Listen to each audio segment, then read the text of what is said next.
rocking and rolling here. So I'd like to formally once again introduce all of you to today's office hours event, our live virtual Q&A. As you may know, my name is Veronica, and I am a career coach for neurodivergent professionals, as well as a resume writer. In fact, that's how I got my start in this space, was by writing resumes for people. And, as a neurodivergent individual, my personal blend of neurodivergent happens to be ADHD. But for people like us, we often need to think outside of the box and outside of the standard career advice that people are giving us, because it was not made with neurodivergent brains in mind. So, that was one of the things from my journey that I really had to do. And tackling a resume was truly one of them. I really had to, figure out how I was going to approach it with a certain mindset, instead of just focusing on how many pages is it going to be? What keywords do we put in? It's very helpful for neurodivergent people to see the big picture and where things fit in. So that's really what I'm going to be trying to do for you today, as well as answering some great questions that you guys have submitted in advance as well. So let's get started. The first thing I want to do is I want to tell you a little bit more about myself. So if you're wondering, who is this girl? What's she doing here? As I said, I was a resume writer before I became a career coach, but my last career was actually in marketing. So I used my journalism background from school to get into copywriting. And that's where I started learning about everything from branding to content development to community management to all that kind of stuff. And it truly wouldn't have been an ADHD experience if I hadn't tried a little bit of everything. That's really, what I was known for. I became known as a generalist and kind of a jack of all trades of sorts. But what's so interesting about my time as a marketer is that it really helped me gain clarity on, on being able to guide other people in their careers. I worked a lot within the HR and recruitment spaces. So I developed a lot of content for them on best practices and, what to do in an interview and, how to get an employer's attention, the right way and everything like that. And that was all information that really helped me come to where I am today. And through my my very unique lens of having that marketing background and, having that writing experience, I was able to, develop my own approach and my own methodology to how I create resumes. And I think I had a lot of success with it, which is why I was so excited to put this presentation together today and share it with you. Now, while we get started here, I do want to get you guys to answer a couple of questions in the chat. And this is not a test or anything like that. It's just, I'm curious to see where you guys sit with these questions. So first off, and I know some of you guys are job hunting right now, so this is probably something that's very fresh in your brain. I would like you to tell me, what are the worst parts of job hunting?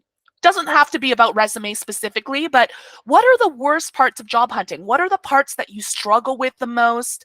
What are the things that feel like a block between you getting the role that you're trying to get and where you are now? Katie is saying all the spam posts, and those are incredibly frustrating.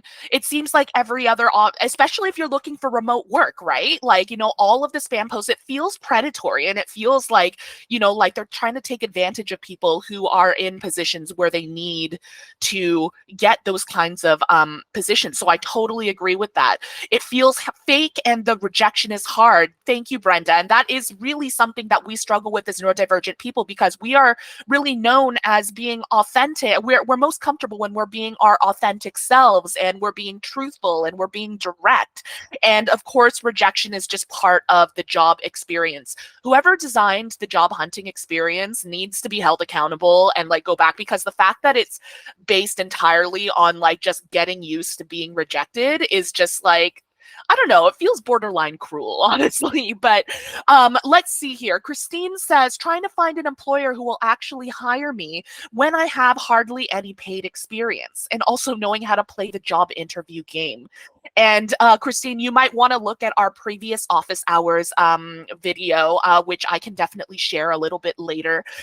It was on interviewing, and we did have a guest expert of who is an interview coach. And it really does feel like a game. And isn't that crazy that we have to gamify the way that we approach things and try to do things not based off of how we can present our best selves, but what do we think they want? And it's like a game within a game. It's so frustrating.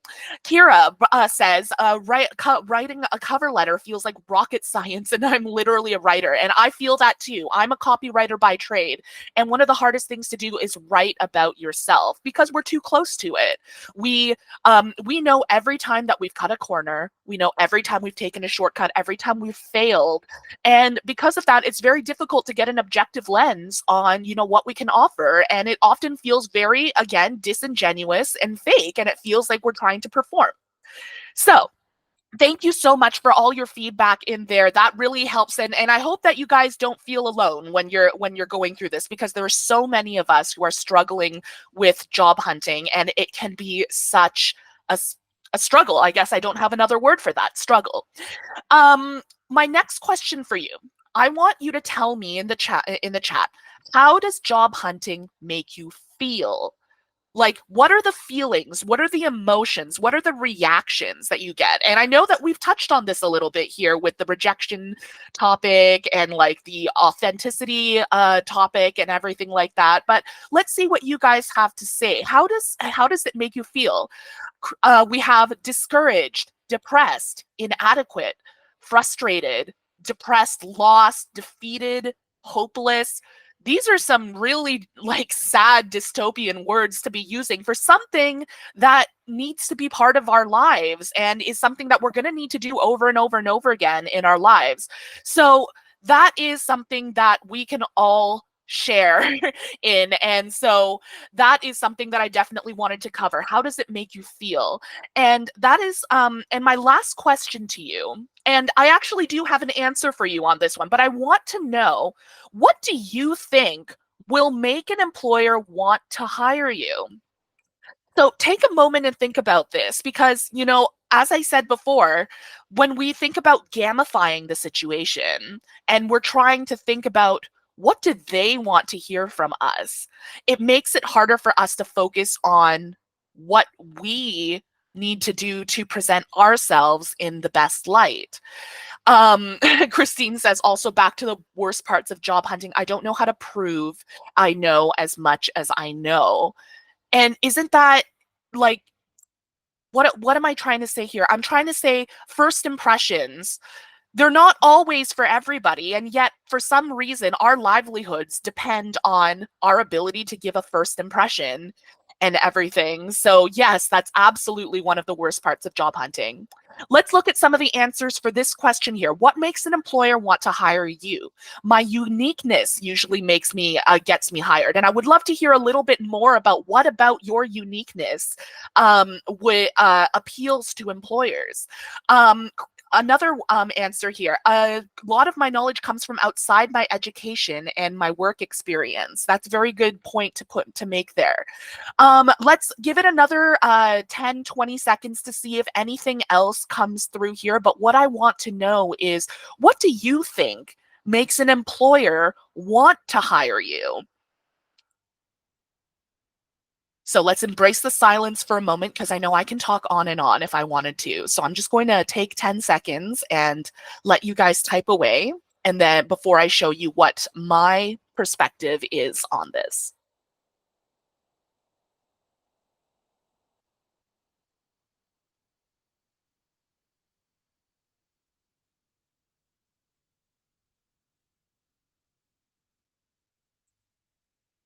Embracing silence does not come easy to a person with ADHD, but I am trying to embrace that side of me. Let's see here. One person says, I cannot really come up with anything. My last comment was an elaboration on my statement about not knowing how to prove I know as much as I know. That's absolutely true. The ability to BS convincingly. I'm just going to censor it just in case there are people who are sensitive to that. But yes, absolutely. The ability to come up with things in the moment and try to be convincing to the individual who you've never even met before. Like, you don't have a lot to go on. In terms of the uniqueness comment, in appearance, education, and jobs, you do have a lot of unique aspects to what you do. So that's really great. Thank you for elaborating on that, Katie. Brenda says she is warm and personable, welcoming, and this is what makes you hireable. But you have no idea what employers want. Well, that is the big question. So here's I'm going to take a very unique take on this, okay? Because I don't believe it's just about, employers want to see 2 pages of the exact experience that they want to see from you. Yeah, that would probably be like the ideal. But the thing is you don't know what the employer wants from you. You could play that guessing game all day long. What do they want? What are their expectations? But the reality is every employer's expectations are going to be different. And you don't want to play that game of trying to guess, because it's just going to make you frustrated. It's going to make you feel hopeless. It's going to make you feel depressed because you're going to get the answer wrong almost every single time. So let's see what my take is. My take is that your goal should be to create a positive experience for the employer. Now, let me give you a little bit of a background. For a while, when I was not working in HR and recruitment, I was actually working with a company that specialized in customer experience. This is where I learned a lot of what my perspective is on the job hunting, of the job hunting process. Okay, the employer probably thinks they are looking for the perfect person with the perfect qualifications. But what's really going to leave a positive impression on them, what's going to make them remember you, is how you made them feel. There is a quote floating out there on the internet that is something like, people will forget what you say to them, but they will always remember how you made them feel. How you make someone else feel is going to be the biggest thing. And you're probably thinking right now, well, Veronica, it's a resume, it's a piece of paper, it's a cover letter, it's a piece of paper. How am I supposed to create an experience for the employer when I'm just submitting like a document? But there are certain ways, and this is where my background in branding and marketing comes in. There are certain ways that you can communicate your experiences, your qualifications in a way that will create an experience for the employer, so that when they read the resume, when they read the cover letter, they can feel what you are trying to convey. And that is going to be the most important thing. So let me skip over to the next slide here. What makes a good resume? Well, I'm going to break it down into, like, obviously we're probably from different countries. We're probably from different areas. So the standards for resumes are going to change. And that is something that you can easily Google. That's not something that I'm going to cover in this workshop, because that is something that is unique to everywhere. But what is universal all over the world is that people want a good experience being able to go through your resume. So when they're reading it, they want to see a clear sense of identity. You know who you are. And if you know who you are, they're going to have a clearer picture of who you are. But in order to do that, you need to do the work to understand what your skills are, what your value proposition is, what your limitations are, like really understanding who you are. And that's going to come out if you've done that work. If it's skimmable and easy to read, because we all know that that recruiters and hiring managers will go through literally hundreds of resumes a day. I was one of those people doing that hiring there. And often it's very difficult to kind of like focus in on the important parts. So we want to make it so that, at first glance, if they take nothing else away from your resume, you want to make sure that they take away the most important parts, which I'm going to go over and show you in a little bit. An intuitive layout where it's easy to locate information. One of the worst parts about being a recruiter, especially when you have like hundreds of resumes to go through, is you have to look for the information you're looking for. And there are ways that you can format your resume and format your cover letter to make it so that their eye is drawn to those spots where they can find that information. For example, we usually put our contact information in the header of the resume. There's a reason for that, a logistical reason, so that when they're looking for your phone number or your email or something like that, their eye instantly goes to that spot. Now, what happens if their eye goes to that spot and they don't see it? Well, then if they can't find it within the next 5 seconds, they're going to get frustrated and they're going to be like, why can't I find it on here? That is part of the experience I am talking about when it comes to resumes, and we'll elaborate on that a little bit more. The last thing is it contains keywords aligned with the job posting. Now, the hiring manager or the recruiter probably has a pretty clear structure of what they expect the job to be in. What they want to see is their vision reflected in your application. They want to see elements and bits and pieces being like, oh, this person is aligned with what I'm thinking. This person has really paid attention to what is in my job posting, and I can literally see them in like what it would be like in that role. Now, I have a question here in the chat. Christine says, what is your opinion of combining work and volunteer experience into a single experience section? My opinion on that is I've done it before. What I used to do back when I was a new grad was instead of professional experiences, I changed the header to highlights of experiences. And then what I did was I put all of my relevant experiences, whether they were paid or unpaid, but the ones that were unpaid, I would put in brackets in the header volunteer. The ones that were paid, I would just leave them like as normal. And then that way they can see that all of your relevant experience. Now, that being said, if you are worried about gaps, if you're worried, because this is one of the things that people are most worried about, what if they see gaps in my resume? If I put a highlights of experience, it's not going to be in order. There's going to be gaps in there. They're not going to be able to see my full timeline. You can always either put a little line that says, for my full resume, please reach out to me upon request. Or you can link it to your LinkedIn profile, which will have your entire format. All of a sudden, they have all the relevant experience that they want to see from you. They're probably not going to say, oh, but this is like a volunteer. If you present it in a way where you know and you're confident that it is a qualification that will bring value to it, they will see that value in it too. So that's my thought on that, Christine. Now, with that, I'm going to move on to the next section. I have a myth for you. And the myth is a good application will land you a job. Now, that makes, it seems to make sense. You're probably thinking like, Veronica, what are you talking about? Like, of course, like a good job application is the first step to landing a position.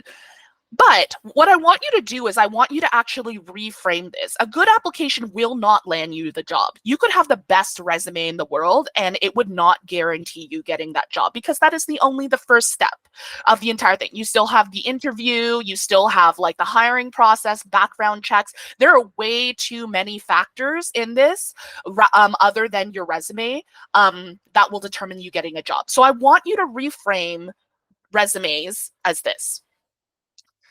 Applications don't get you the job. They get you an interview. That's it.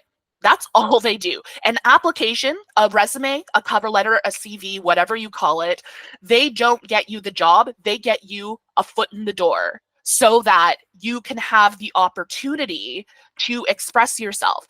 Now, the hardest thing about applications is that when you're submitting a piece of paper, you can't really speak for yourself. If they have questions about it, you can't really go to bat for yourself and say, well, let me explain. Like, I have a very simple explanation for this, right? So what you really want to do is you want to focus on your resume being a hook. This is what we talk about in marketing. First off, you need to have a target audience in mind. You need to know exactly who you are targeting, whether it's the employer or whether it's a type of job that you are aiming for. And then from there, you want to get them interested enough to call you back. That is literally all you are trying to do. interested enough to call you back, interested enough to send you an email. If they have questions, if they're wondering about a gap in your resume, if they are wondering about, you know, what country you are from or something like that, you don't need to put all the information on your resume. In fact, they're not going to judge you on what's missing from your resume. They're going to judge you based on what's on your resume. If they want to know more about you, they will call you back and then they will invite you to answer some of their questions. Now, that's what you want, because once you get to the interview stage, you can finally speak up for yourself. The ball is finally in your court. You have more influence over the situation. So that is what I want you to do. I want you to really reframe this as applications don't get you jobs, they get you interviews. That is the only job that your resume needs to do. After that, the heavy lifting goes to another part of the process. Now, I would like to show you, these are some example resumes that I have made, and I hope that they're big enough that you can see, but you know, let me know if it's not in the chat and I'll see what I can do. But this is an example of a resume that I created for an arts and administration professional. Obviously, his name is not Adam West. I did not write a resume for Batman. But that being said, I did change all the information on the resume so that it would assume I wouldn't basically be doxing the information. I want to show you because my resume style is actually pretty unique, I find, right? And I do have a formula that I like to follow. The first thing that I like to do is I like to have a very clear header. And this might not sound very unique, but what I do is I would like to, I put a line underneath the header that gives you a description of exactly who you are. So in this case, I put Adam West, Arts and Administration Professional.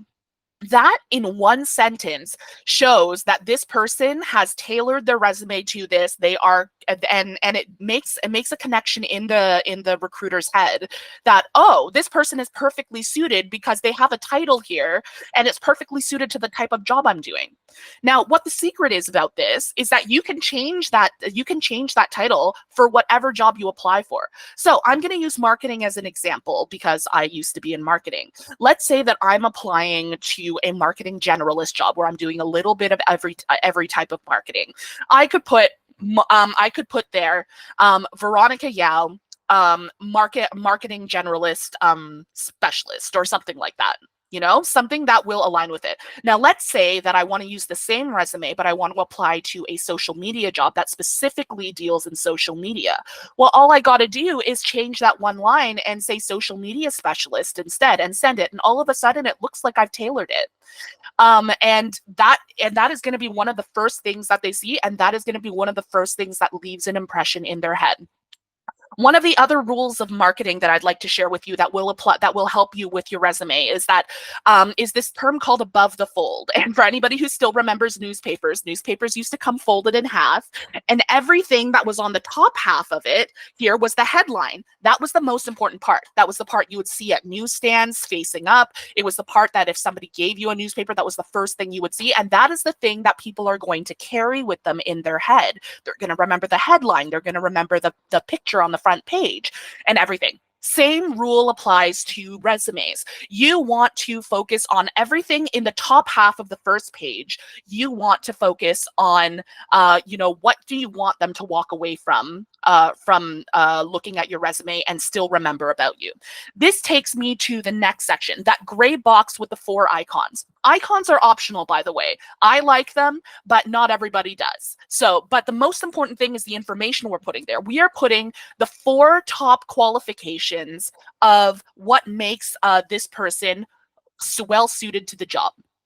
So that is where that is what we want to focus. Now, the idea is that if this person reads this resume, doesn't remember anything except for the title and for those 4 qualifications, that's going to leave a good impression in their head. And then they're probably going to forget the rest of it, to be perfectly honest, until they invite you to the interview. But then that's okay, because remember, the only thing we're trying to do is get them to invite you to the interview. That is all. All right. Now, as we know, yes, don't bury the lead. Thank you, Brenda. That is absolutely journalism speak, and that takes me back to my journalism days for sure. Now, depending on what country you're in, the standard may be 1-page or 2-page resumes. If you are in academics or some similar field, you may want an entire CV full of your entire work history, which will be which will be many, many pages. That really depends. But what I'm really looking at here is, something for, an office job, or like a service job, or like a field job or something like that. So you also want to organize the information based off of what you think is the most relevant and what will be the most impressive at the top. And then towards the end of it, you're going to be putting the less relevant things, or the keywords, or whatever you want to do. So there's that example. Now, I'd like to show you an example of a cover letter as well. Now, one of the things that I didn't mention yet that I really should have mentioned at the beginning, one of the first things that I talk about in when it comes to career coaching for neurodivergent professionals, we have a finite amount of energy. We don't have like crazy amounts of energy to spend like neurotypical people. We often have chronic illnesses. We often are dealing with that. So we need to be really, really strategic with the way that we approach job hunting. We need to have a strategy, and we need to be able to ration our energy so that we can make the most impact with the least amount of effort. This is why I never tell people to write resumes and cover letters from scratch for every single job. It's just a waste of energy. It is not worth it. The best thing that you can do is have a very clear vision of what kind of job you want to accomplish, you want to get, whether it is a job in marketing, or a job in accounting, or a job in customer service or something. And then only apply to those types of jobs. And then that way, the adjustments you have to make to your resumes and cover letter will be very minimal. You won't really have to change it much at all. Take, for example, this one I wrote for a CPG marketing specialist. You can see I put in spaces in there: job position, employer names, source, all those kinds of things. And for other people who might be more comfortable tailoring the resume, I would recommend taking 2 or 3 lines in your cover letter, and making it so that you can tailor only 3 lines per cover letter. And it can be something like, I really admire how employer name has these values, and I think that they really align with mine. Or I was really impressed with like the job posting that you put on LinkedIn, or something like that. Just 2 or 3 sentences. That is the amount of energy that I want you to spend per application, not like 3 hours. If you have a strategy from the beginning, you won't have to waste your energy, and you will have a much bigger impact with each application that you do. Now, I'm not going to spend too much more time on the next one, but I did want to show it to you because this is one of my more popular resume styles that I've put together. It is called a skills-based resume, and some of you might have heard of it. Most people do chronological resumes, which is just a chronological order of the experience that you have. However, for this individual, who has, by the way, managed to find a job in communications, even though she didn't have a lot of paid experience, she didn't have a lot of like direct experience. So what we did here and I want you to pay attention, especially on the second page, we actually broke it down by the strongest skills that she had that would apply to the type of jobs that she was going for: copywriting and content creation, social media management, email marketing and newsletters, PR and media relations, fundraising and event planning. And for each one of those, she didn't have a lot of experience for each one from one particular role, but she had a lot of little peppered around experience from a lot of different roles. And so what we did was we aligned those experiences with the skills here and made it very clear that these are the skills that you want from me. I have these skills, and here is where I got them. Now, it doesn't show a chronological history. If they wanted to see that, they would ask. But based off of this, we have made the connection for them so that they can envision what this person would be like in the role. So that is something that I definitely encourage you to look at. And what I'm actually working on right now is I'm putting together these resumes and cover letters into documents that I will later on send out to you guys via email, along with the recording of this presentation, so that you guys have some inspiration to go off of there as well. So I'm working on that, and stay tuned for it. But in the meantime, I think we're going to move on. Oh, this is another resume. I don't think we have time for this one. So I'm going to start with some questions. How does a cover letter differ from a resume? And this is a great question to start off with. A resume is basically should stay. Okay, a resume is you can think of it as a list of facts. A list of facts of the things that you achieved, of your experiences, like just it's like bullet points, like listing the facts as to what you have accomplished. Now the cover letter adds color to that. You know, when you say a fact like I led a team of 5 people, let's say that that's a fact.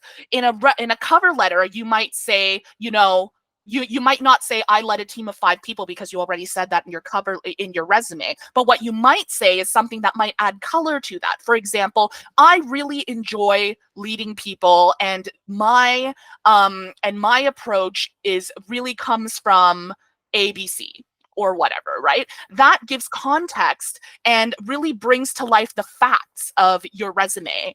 And so really what these two documents are meant to do is work in tandem to try and give the employer a overall picture of both the fact side of what your experience is and the experience side, like what it's like, what you're like as an individual. Easier said than done, obviously, and even writers, have trouble writing about themselves. So it is a bit of a skill. It is a bit of an art form, and I hope that some of the sample cover letters and resumes that I send out later will help you kind of parse out what the difference is there.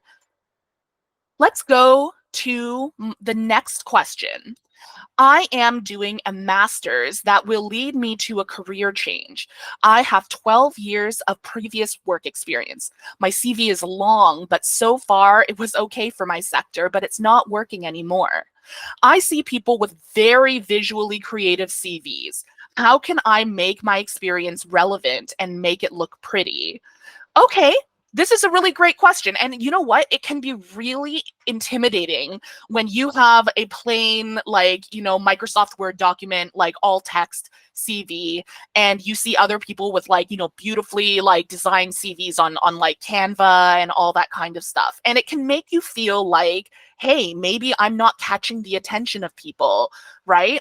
Now, these two types of CVs are going to be, and I'm saying CV, but I also mean resume as well. They have different strengths. For example, you guys might have heard about ATS friendly resumes. ATS stands for Applicant Tracking System. And basically what it means is it's the software that you upload your resume into, that they populate and then it pulls the information from your resume and populates it into the fields and everything like that.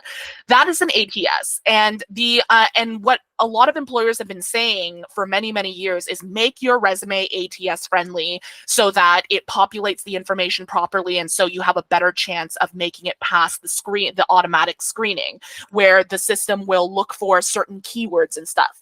Now, the plain text documents, the ones that are really boring looking, that are only text and just a bunch of bullet points and stuff, are actually better for those types of applications, because it's easier for the system to figure out, oh, this is your first name, and fill it into the right spot. And it will also look for keywords that are aligned with the job application. Now, this is mostly with bigger companies that will make you, and honestly, it's probably those same companies that make you upload your resume and then fill them all into those fields afterwards, the ones that we all hate. So that is one side of it. The other side of it is the designed version. And really the main reason you design a resume is so that the experience of the person reading it is better. And remember, I'm going back to experience here. What is the experience of the person reading the document?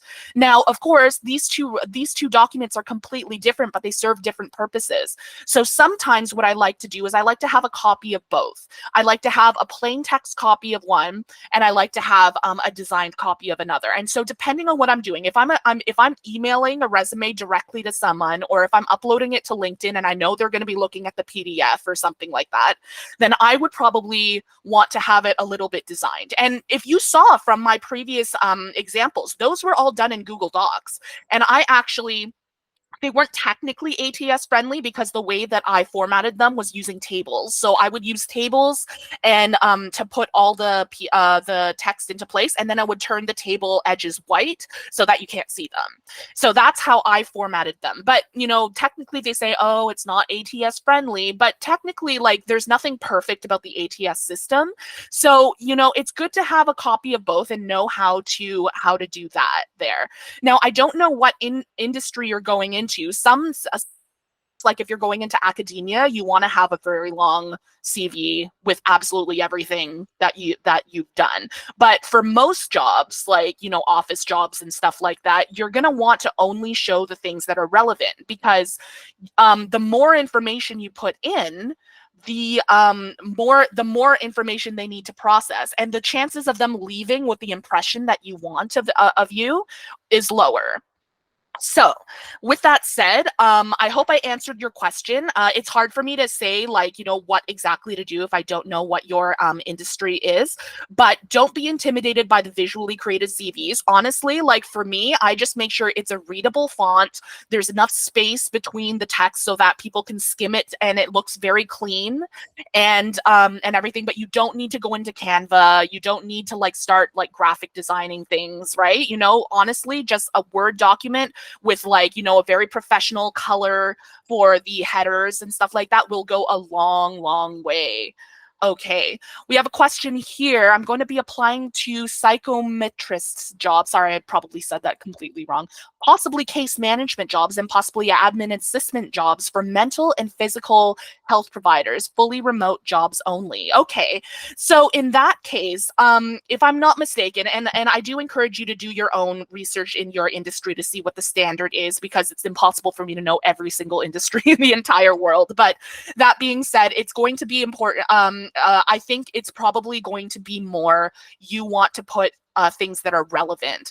And, a skills-based resume might actually be a really good direction for you if you don't have a lot of directly related experience as well. So definitely keep an eye out for that. And, if you have my contact information, which you will have by the end of this, you can definitely message me and I can make sure you get a copy of that skills-based resume. Sorry, my brain's going.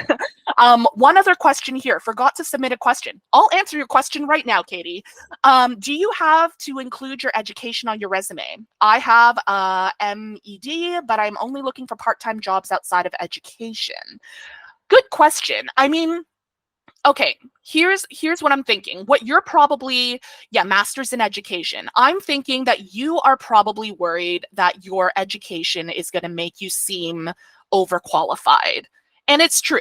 And I had a similar situation, and it was such a weird situation. I'll try and say it really quick. But basically, my first job in marketing, within the first year I was there, it was a startup. I was promoted to manager because I was technically the most senior person.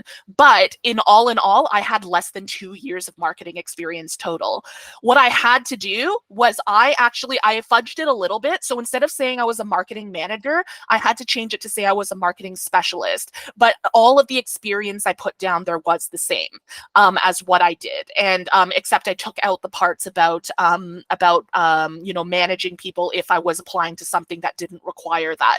The thing is you can leave information out and no one's going to get mad at you. It's when you put information in that is false that people latch onto, and then they're just like, and then later on they're going to feel betrayed. But if you left out your master's of education, let's say you put in your bachelor's, for example, and just been like, I got my bachelor's and everything and sent it out. Well, later on, if they find out you have a master's, they're not going to feel cheated or anything, because technically you didn't lie. You still had a bachelor's, right? So if you're finding that places are overlooking you for being overqualified, you can make those tweaks there. But, within reason. Like, you obviously don't want to say, like, I was a director when you were technically a manager or something. That's different. Like, you could get in trouble for that. But so definitely just, play it by ear and try and make decisions around that. I hope that helps. Let's go to the next question. You're welcome. Is it okay if a resume is more than 1 page? Now, this is, as I said, it depends on the industry, and it depends on what region you're in. For example, I'm in Canada, and in North America, we typically say max 2 pages. Now, what's the real question behind how many pages? We're not asking why can I do more than one page because we want to. We're asking because we're asking, what is the expectation of the employer? Are they going to get mad at me if I send 3 pages of a resume, and are they just going to throw it out? If I only send 1 page, are they just going to throw it out? No, like that's not going to happen. But the reason why we try to keep the resume to 1 or 2 pages is for the same reason that I said before, because if you put too much information on there that is irrelevant, then it starts to cloud the impression of what the person, of what the reader takes away from you. So that's why I say keep it lean, keep it clean, and keep everything above the fold, everything that you want them to remember about you. If they remember nothing else, keep it in the first half of the top of the first page, and from there, anything else they're likely to forget, to be perfectly honest. Or the worst case is somebody's going to look at, like, if you send like a 10-page resume, somebody's going to look at that and be like, I don't want to read all that. So I would say 1 to 2 pages is usually fine, but I would ask you to check what is standard in your country, in your industry, and everything. Because as I said, for academia, for example, like they put everything that they've ever done on that resume, and that is what is considered standard there. But I'm assuming that you are not in one of those industries. Okay, let's move on here. How would you recommend I present my 5 years of experience in fast food on a resume?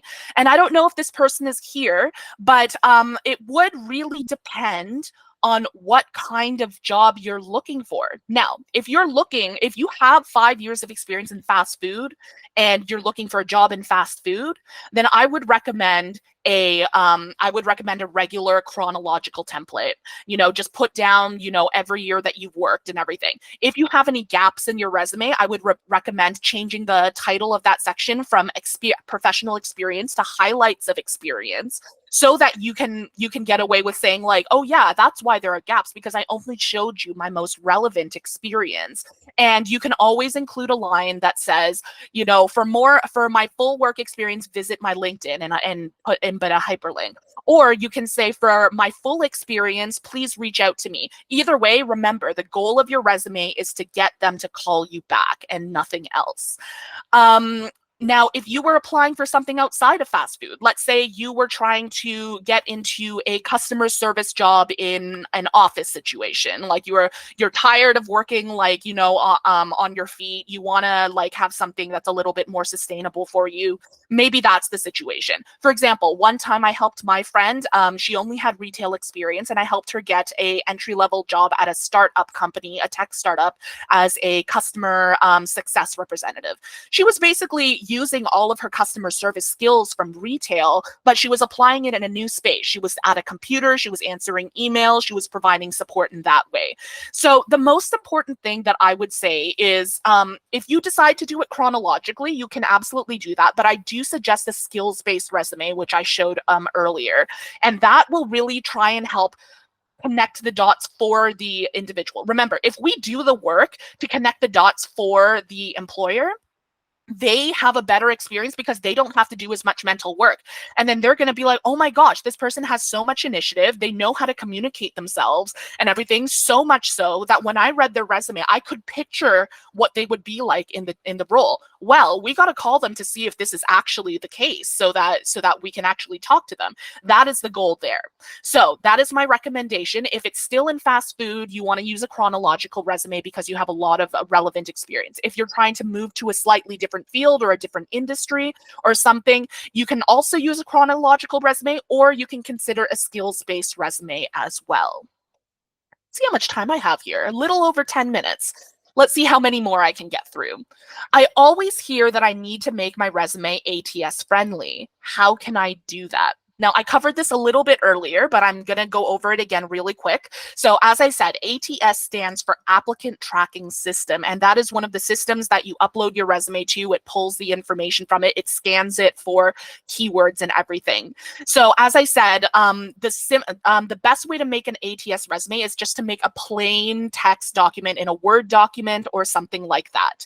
And what you want to do is make sure that the main keywords that are in the job posting that you are applying for are included in the body of the text, so that when the system scans it, they'll pick out those things and then qualify you for the next stage. Now, the best way to do that is to make sure that you have the simplest formatting possible. And I'm talking about, like, you know, you want to still make it nice and clean with like line breaks and bullets and stuff like that, but you don't want to use tables. You don't want to design it on Canva or anything like that. That makes it harder for them to grasp the information and pull it out there.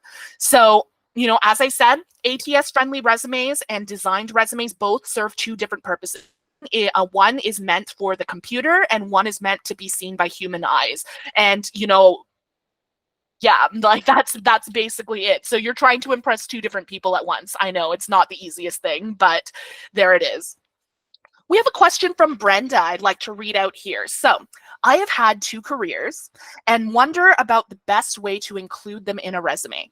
First, I was in communications and publishing, then in food, teaching, and cooking. If I leave one career off, then the timing's weird. What do you think? Well, Brenda, it comes down to, first off, what is your resume for? What is what kind of job are you trying to get? Now, if you were trying to get something in communications and publishing, you would probably focus on that work there. And if you have any relevant experience in food and cooking that you could potentially highlight that would also strengthen that, you could also put that in there as well. Let's see.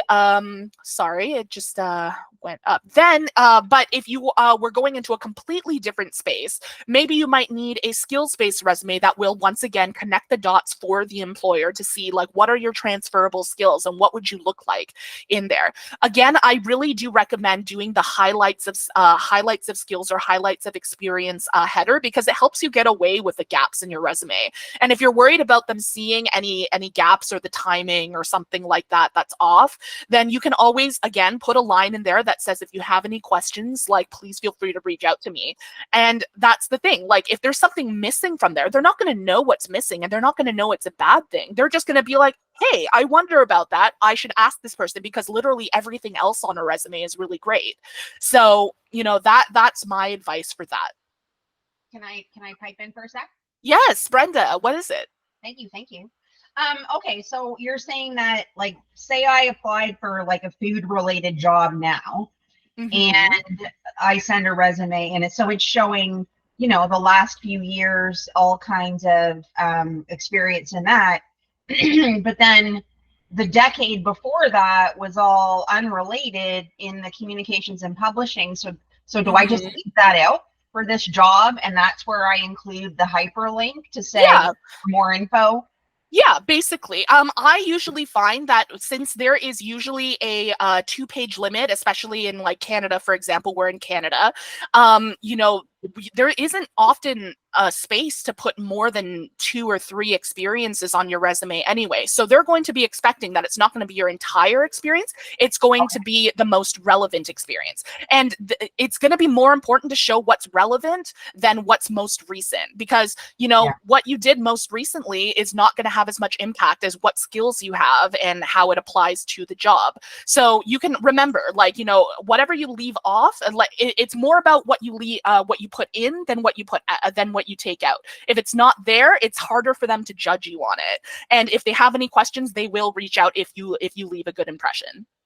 Thank you. That's very helpful, because like, it's just been really cramped trying to get it into 2 pages. Absolutely, for sure. And like, you know, but even for writers, it can be very tough to edit down and like figure out what's right, what to keep and what to take out and everything like that. So I definitely feel that. I have another question in the, no problem, Brenda. I have another question here and I'm going to try and get to it. Let's see. How do you go about asking someone to be a reference? Ooh, this is a great question. I feel like I've had several jobs where I wasn't in contact much with my supervisors or managers. So asking them to be references feels strange because they don't actually know me. I also don't usually mention them at all on my resume because I always get enough spam texts from recruiters on submitting my resume online without my references getting them too, but I'm not sure if leaving them out is hurting my chances. Good question. Okay, first off, I don't think leaving your references off are hurting your chances, unless you're in a country that I'm not familiar with and that has like different standards. But at least for North America, I find that if you remember way back in the day when we had when we were mailing resumes, there would always be a line that people would put in that says, references available upon request, right? So that was always a standard there. So in this case, leaving out your references is not going to hurt.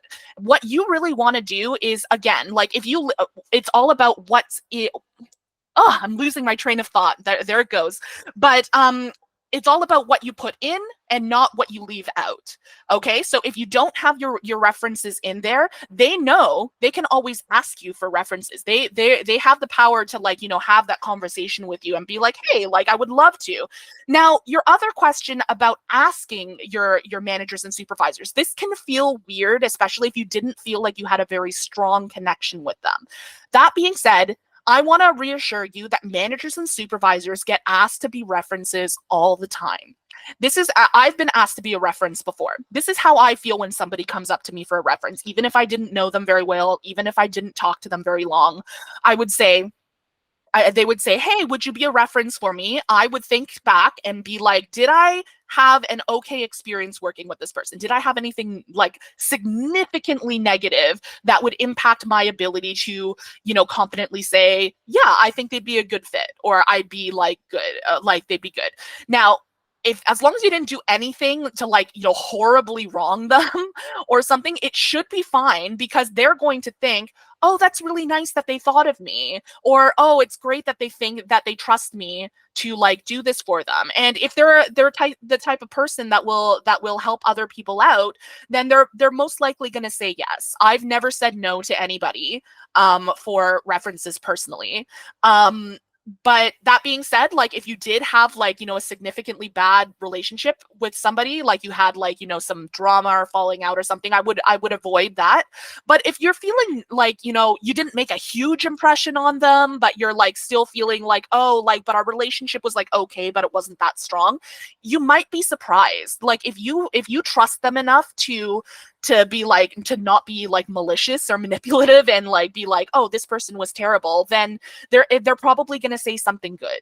So, I want you to give yourself a little bit more credit, because you don't have to be a superstar in order to get a good reference. You just have to be good and reliable and standard, and for people not to hate that, So, I see a hand. Brenda, do you have a hand up? Me again. Sorry, I know we're getting low on time, but I have something to chime in here that I think is helpful. Yes. When I was really young and I was starting out at my first real gig in communications, I was struggling with this. And I'm like, I haven't really had anything other than school and my internship, my unpaid internship. And because I was young and I was just kind of lots of attitude and, too big for my britches or whatever, I didn't get along very well with the manager in the internship, right? So I was struggling but I did good work. She wouldn't have had a problem with that. So I struggled with what to do, and I reached out, and, we had a good phone chat about it. And she was like, I mean, let's be adults here. We weren't a really good match personally. We're very different people. But I didn't have a problem with your work. And she said, I would tell anybody in a heartbeat that you're a better writer than Anya. And so I was like, well, how generous is that? And that was a really valuable lesson to me very early on, about emotional intelligence and just helping people out. Absolutely. That felt really good.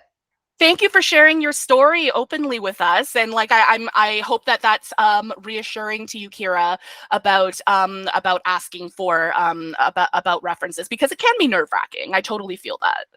I think I'll have time for one more question before I wrap up. What can I do to my resume to stand out from the competition? Now, this is an interesting phrasing, because they make it sad, because society is trying to pit us against each other to try and get these jobs, right? They're saying, what can you do to stand out from the competition? What can you do to be better than somebody else? Well, let's take the competition out of it for a second, okay? I don't want you to think about comparing yourself to someone else. Whose resume is better? That is subjective, and you're going to drive yourself crazy thinking about that, right? What I want you to do is think about, how can I make the best impression possible so that I can improve my chances of getting this job. It's not about, it's not about being the best. It's about being like the best you can be in that moment and make it. And here, let me take a step back. Life, nothing is guaranteed. We all know this. Nothing is guaranteed. Everything is a gamble. You roll the dice, you see what number you get, and everything. You can do nothing to guarantee anything in life, but what you can do is you can improve your odds by building your skills, by building your knowledge, by gaining experience, all of this stuff, right? So I know that and you know, if you look earlier in this recording, you'll definitely see tips that I've given to say, how can you make your resume stand out from the competition? I've already said things about, like, you know, the headers and like the 4 strengths that you can use and everything like that. But ultimately, don't pit yourself mentally against other people. Think about, how can I improve my chances? And then that way, you know, if you don't get it, you know, it's not on you, and it's not because someone was better than you. It's just because, you know, the chances weren't in your favor that time. And that's a lot more of a healthy mindset to take on. So we are at the top of the hour. I want to thank you all for being here. Let me see if I can skip ahead here. I do want to make a couple of notes here. First off, you may have already found us through this Facebook support group, but I do want to mention it again because it is such a wonderful resource for people. I'm going to put the link in the chat right now. So if you ever have any questions about you know, careers, job hunting, work life, all that kind of stuff, this is a safe space for neurodivergent people to connect with like-minded people. And I would like to really encourage you to take advantage of that resource. It says we're at 44,000 members. That was last week, and now we're at 44.5. So like, we're growing really, really fast, and we have like a lot of really great experts in the page, and lots of people with lots of different experiences from around the world. So I definitely really encourage you to join that. I will also say that I have a free online training video that I would like to share with you. It is called How to Build a Sustainable Work Life and Break the Neurodivergent Burnout Cycle. And if this resonates with you, I would like to encourage you to go to the link that I just posted, the Flowdesk link that I just posted. It's not showing up as a hyperlink, but it should work.